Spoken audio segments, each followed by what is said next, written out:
Kinumpirma mga kapatid, nagsimula po ngayong umaga ang 2 araw ng nationwide transport strike ng grupong Manibela. Nagpoprotesta po ang kanilang hanay, bunsod nga po ng muling pagtaas sa presyo ng produktong petrolyo at kabiguan po ng pamahalaan daw na ipatupad ang taas pamasahe sa mga jeepney. Nasa 100,000 mga PUVs ang inaasahan pong lalahok sa transport strike. Para rin daw naman ng grupo na magtungo po sa LTFRB para nga maghain ng petisyon para po sa 2 pisong dagdag sa minimum fare sa mga jeepney. Giit ni Marval Buena, hindi pa rin po sapat ang 2 piso at hinihiling lamang nila ito para nga maitawid nila ang kanilang gastusin sa maintenance ng kanilang mga jeepney units. Samantala muli namang nanawagan po ang grupong Piston na aprubahan po ang kanilang hirit na 10 pisong taas pamasahe. Nakabinbin pa rin kasi ang kanilang petisyon sa LTFRB kung saan hiniling po nilang maitaas sa 23 pesos, aray ko po, ang minimum na pamasahe sa jeep mula po yan sa kasalukuyang 13 pesos. Ayon kay Piston President Modi Floranda, nalulugi na nga ang mga tsuper ng higit 1,800 piso kada araw at wala na silang maiuwi sa kanilang pamilya. Kailangan daw nilang kumita ng 4,000 at 600 piso para lang sa boundary at pagpapakarga. Bukod po sa pagsipa ng presyo ng produktong petrolyo, kasama rin daw sa kanilang hiling ang 10 pisong taas pasahe na gagastusin para po sa piyesa ng kanilang mga jeep.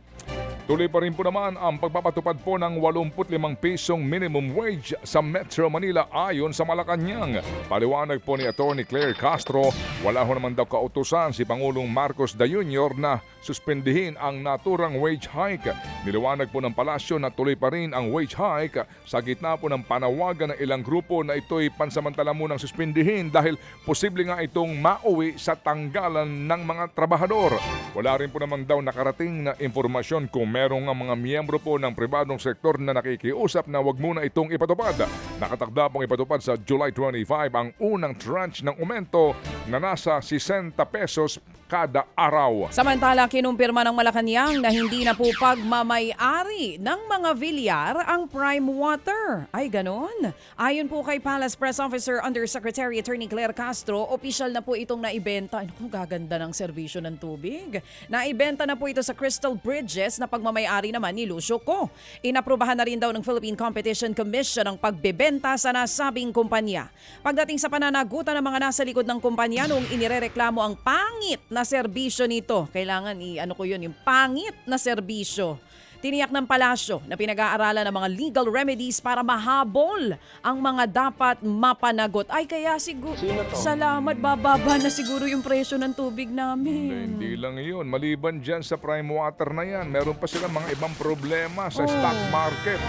Yung stock manipulation. Kailan po mapapanagot to mga taong Naku ito? po, magandang balita to Opo. para sa mga sineserbisyohan ng Prime Water. Salamat naman. Malabo ho naman daw manatiling mababa ang gastusin sa produksyon ng palay ngayong taon.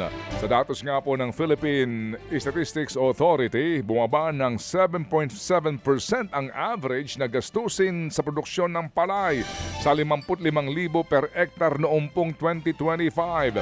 Pero ayon po kay Federation of Free Farmers National Manager Raul Montemayor, hindi malabong tumaas na naman ito ngayong taon.